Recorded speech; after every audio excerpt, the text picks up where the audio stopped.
NASCAR is going to change the rules next year, adding 750 horsepower. Dale Earnhardt Jr. just shattered the silence on NASCAR's inner workings, and what he revealed has fans and insiders stunned. From secret committee meetings and surprising TV power plays, to bold predictions about street racing and a rising star he calls a generational talent, Dale Jr.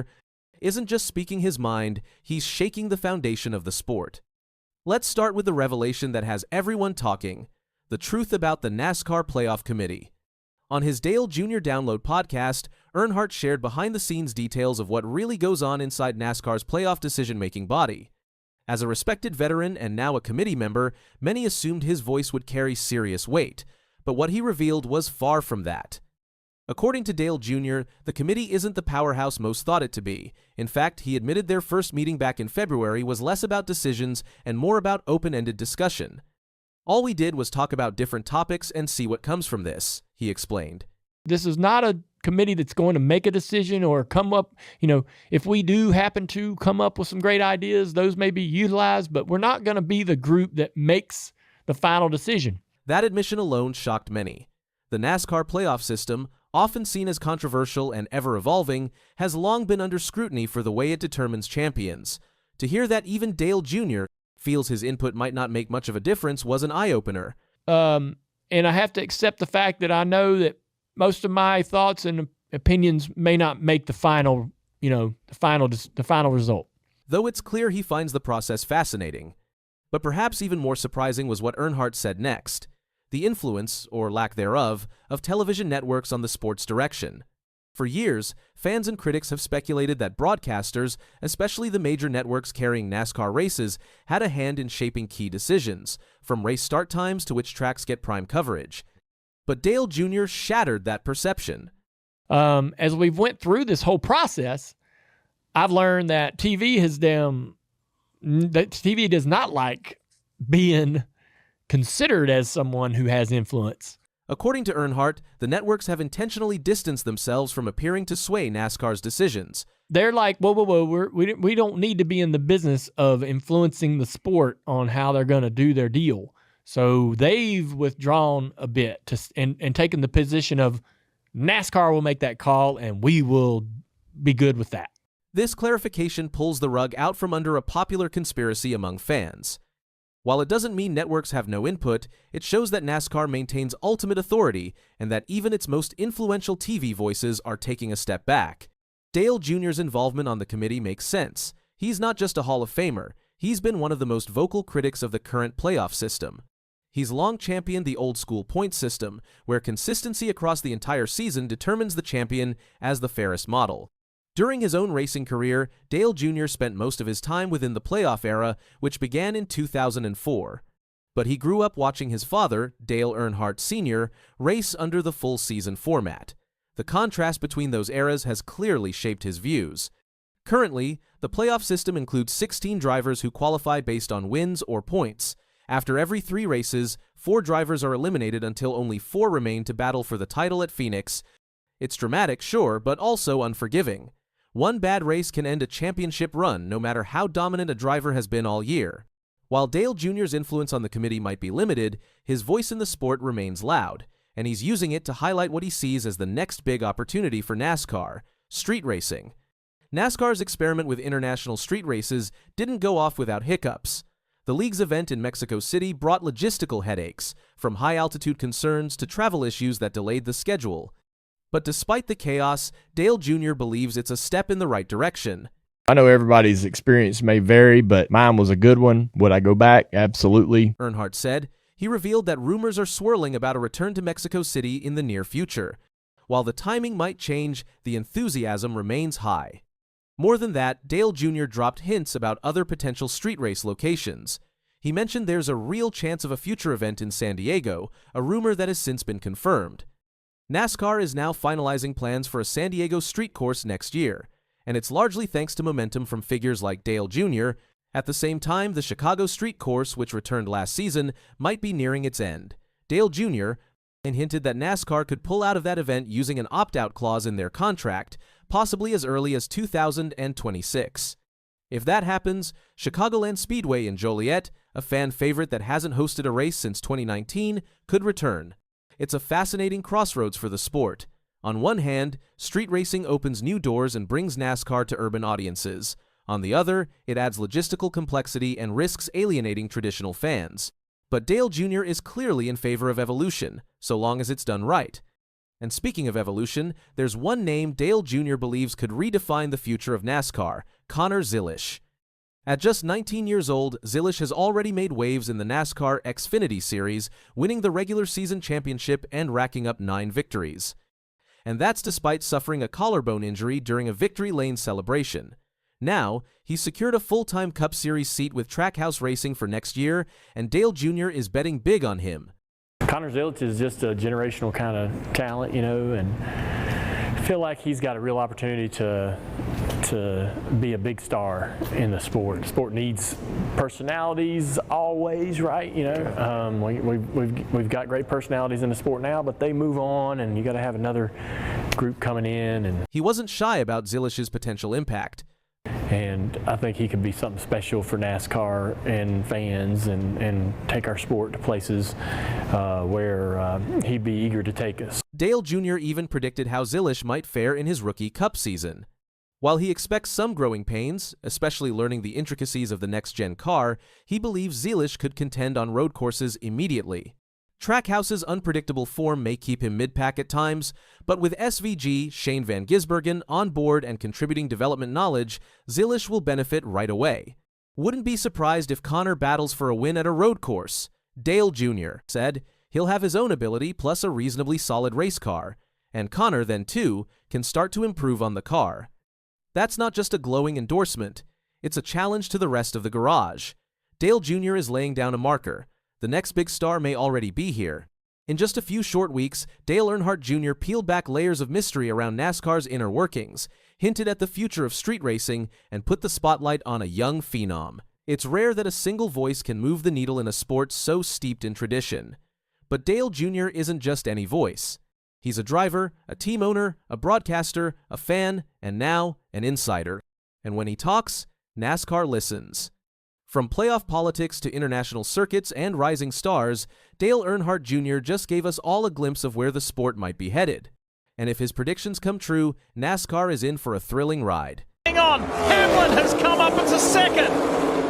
With those power steering issues, the man who has led 160 laps today still has a chance on this final lap. Jeff Gordon just stunned the NASCAR community with his honest words about Denny Hamlin. After witnessing Hamlin lose the Kansas race by mere inches, Gordon opened up about the brutal reality of racing heartbreak, and what he revealed struck a chord across the garage. Let's break it down what really went down at Kansas Speedway, a race full of tension, drama, and a wild finish no one saw coming. Denny Hamlin came into the race with one goal, his 60th career win. That would tie him with Kevin Harvick for 10th on the all-time NASCAR wins list. Starting second, Hamlin immediately took control. He led a staggering 159 of the 273 laps and swept both Stage 1 and Stage 2. The number 11 car looked untouchable. His team had given him the perfect setup, everything aligned for a storybook win. But as every racing fan knows, nothing is ever guaranteed on the track. Around lap 214, everything started to unravel. Hamlin lost power steering, a crucial part of car control. Combined with low-voltage issues, he was fighting the car with everything he had. Yet, he was still leading with 14 laps to go. That's how locked in Hamlin was. Then came the yellow flag. A blown tire brought out a caution, and everyone pitted. Hamlin's usual jackman was suspended, and the substitute made a costly error. Hamlin lost 4 positions and restarted 6th. Just like that, his dominant day took a gut-wrenching turn. Things only got more chaotic. A crash during the first overtime caused a red flag. On the second overtime, Bubba Wallace, Hamlin's own driver at 23.xi Racing, was on pole. Christopher Bell lined up beside him. Hamlin was 5th. Chase Elliott started 10th, but he had a game-changing advantage: 4 fresh tires. At the restart, Hamlin surged forward with urgency. He reached second and was bearing down on Wallace, his teammate and friend. In the final turn, Hamlin dove low to make a move, but without power steering, his car wouldn't rotate properly. The No. 11 car slid up into Wallace. Both Toyotas lost momentum. That's when Chase Elliott seized his chance. With clean air and fresh tires, he powered through on the inside, snatching victory from both Toyotas. Hamlin finished second, just 0.069 seconds behind. A brutal loss. Visibly devastated, Hamlin told the media, "Super disappointing. Obviously, I wanted it bad. You know, it would have been 60 for me, and team just did an amazing job with the car. Just really, really fast. Gave me everything I needed. Got the restart I needed. Just couldn't finish it there on the last corner. Obviously, got really, really." Then came the heartbreak. Hamlin admitted it was personal. He wanted that win for his family. That emotion, wanting it so badly, might have pushed him to force the issue too hard. He took accountability, saying, "If I had to do it all over again, I think I'd run a little bit lower so I don't get so tight." He owned the mistake. But that didn't dull the sting. The situation was even more uncomfortable because Hamlin had made contact with his own driver. Should he have gone easier on Wallace? Hamlin dismissed that idea. "I would have raced everyone the same way. I'm going for 60. Nobody will ever accuse me of laying over for a win." Wallace didn't hold a grudge. He even interrupted Hamlin's interview to say it was a good battle. That's racing. Now here's where Jeff Gordon comes in, and what he said hit differently. Gordon, a 4-time champion and 93-time race winner, is now vice chairman at Hendrick Motorsports, Elliott's team. He could have been celebrating a massive win for his organization. Instead, he reflected on the agony of losing. Gordon said, "I can't remember many of the ones I won, but I can tell you all the ones I lost." Those are the moments that haunt a racer, not the victories, the ones that slipped away. He explained further, "Those decisions haunt you, missed shifts, bad choices on restarts, especially when it was on your watch." Gordon was speaking from experience. He recalled 2015 at Martinsville when a speeding penalty cost him a great finish. When it's on you, it hurts, and that's the way I feel right now. I feel pain because we had a golden opportunity right there, and I ruined it for us. Even nearly a decade later, Gordon remembers every detail, because those failures stay with you. When Gordon watched Hamlin falter in Kansas, he didn't just see a driver make a mistake, he saw a mirror of his own past. Despite the victory for Hendrick Motorsports, he empathized with Hamlin's pain. I mean, I don't know what was going to happen there if Denny wrapped the bottom instead of, kind of using Bubba up, but I still think Chase had a great shot at it just because of the new tires and the run he had going into 3. But in short, Gordon believed Elliott's tire advantage was likely too much to overcome, no matter what Hamlin did. But Hamlin won't see it that way. That what if will stick with him. That's the cruel beauty of racing. One corner, one move, one moment can change everything. And when a legend like Jeff Gordon speaks on that pain, it reminds us that even the greatest carry scars from races they almost won. For Hamlin, Kansas was supposed to be a celebration. Instead, it became a reminder that even when you do everything right, one slip, one miscalculation can turn triumph into torment. And for Jeff Gordon to not just acknowledge that, but to feel it as if it were his own loss, that's what makes this moment unforgettable. Hamlin's near win also adds a strange emotional layer to his already polarizing reputation in the sport. Known for his intensity, Hamlin has often been seen as one of the most competitive, no-nonsense drivers in the garage. But Kansas revealed something different: vulnerability, frustration, and brutal honesty. In fact, when you step back and look at Hamlin's career, you'll see a pattern. He's been close to a championship multiple times. He's won the Daytona 500 3 times. He's racked up dozens of wins. Yet the Cup Series title continues to elude him. Moments like this one, so close, yet just out of reach, are becoming a heartbreaking theme. That's why Gordon's words mattered so much. They weren't just sympathy, they were recognition. Recognition from one champion to another of what it means to carry the burden of a race lost in the final seconds. Of knowing that millions were watching, that your team gave you everything, and that one corner took it all away. And it wasn't just Gordon who reacted. Across NASCAR, drivers, crew chiefs, and fans lit up social media. Some praised Elliott's patience and tire strategy. Others debated whether Hamlin was too aggressive on Bubba, but everyone agreed on one thing: this finish was unforgettable. The Kansas race may not go down as the most historic in stats, but emotionally, it hit everyone in the sport. It reminded us that NASCAR isn't just about speed and strategy, it's about heart, it's about heartbreak, and it's about how you respond when everything falls apart. For Hamlin, this loss will likely haunt him, just like Gordon's Martinsville moment still lingers. But maybe that's what binds the greats together, not just the wins, but the wounds. The races they almost had, the ones that keep them pushing, keep them waking up early, getting back in the car, and chasing that next shot. As for Jeff Gordon, his honesty reminds us of what it means to be a racer. Wins may fill the record books, but it's the near misses that live forever in your soul. And Kansas just became one of those moments for Hamlin, for Gordon, for Elliott, and for every fan who watched it unfold. Here's a guy that has found a fan base and found a way to do the stuff he loves to do and let people enjoy it, and he's getting paid for it now. You know, he's got his persona, but keep in mind, this guy has pilot's license. He's got his helicopter pilot's license. You aren't going to be a dumbass and do things like that. So I mean, he knows how to have a great time. He knows how to entertain people. Cletus McFarland started out as a guy doing burnouts on YouTube. Then something unexpected happened. A NASCAR legend spoke up. Not just any fan or critic, but Tony Stewart himself backed him. And when he did, it changed how everyone looked at Cletus. Tony Stewart didn't just say Cletus was entertaining. He said he knows how to bring joy. He built a fan base doing what he loves. And yes, he gets paid for it. Coming from someone who's grinded out wins, owned teams, and seen every side of the sport. That's a rare kind of praise. It's a stamp of legitimacy. But Stewart wasn't done. He added something that caught a lot of people off guard. Cletus holds a helicopter pilot's license. That isn't a party trick. It signals intelligence, discipline, and commitment. You don't casually earn that. It reframes how you see him. Not just a content guy, but someone who studies, who works, who masters skills most people wouldn't even attempt. Then you see the rest of the picture. Cletus isn't only filming car stunts, he's racing in real competitions. He's running in series, posting lap times, surviving crashes, and still showing speed. He's gaining respect. People who once dismissed him as a YouTuber now watch his on-track performance and have to reevaluate. And the friendship between Cletus and Tony? That's not for the cameras. It's real. Tony has shown up at Cletus's events, hopped in for rides, and collaborated.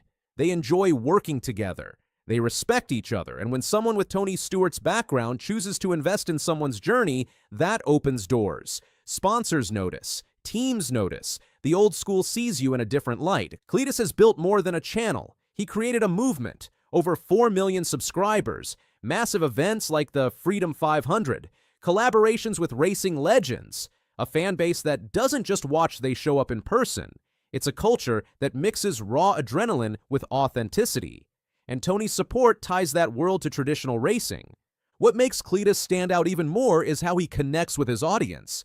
He doesn't pretend to be someone he's not. What you see is what you get.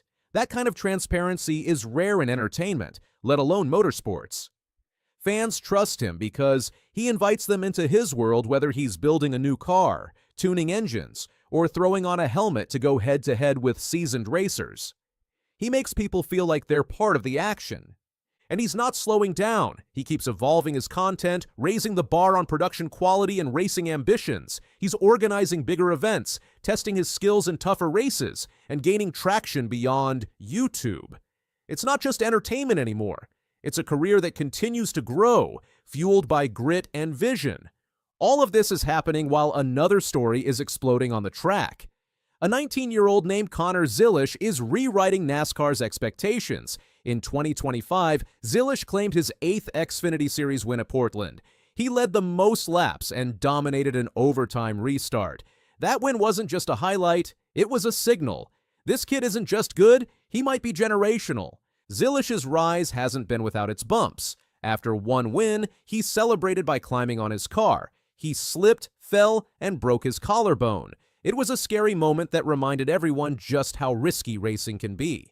Zilisch has signed a full-time Cup Series deal with Trackhouse Racing starting in 2026. He'll be joining forces with Shane Van Gisbergen, another rising star with international credentials. Zilisch won't be thrown into the fire alone. Trackhouse paired him with Randall Burnett, a veteran crew chief with Cup wins under his belt. That kind of support means one thing: the team believes, and Zilisch is proving them right. His performance this season speaks volumes. Multiple wins, consistent top 5 finishes, stage sweeps. He's not just fast, he's composed, strategic, and mature. On both road courses and ovals, he's showing the range that defines future champions. What makes this even more fascinating is how these two stories, Cletus McFarland and Connor Zilisch intersect in spirit. Cletus represents the new wave, an outsider who broke in through media, built his own spotlight, and earned legitimacy. Zilisch represents the traditional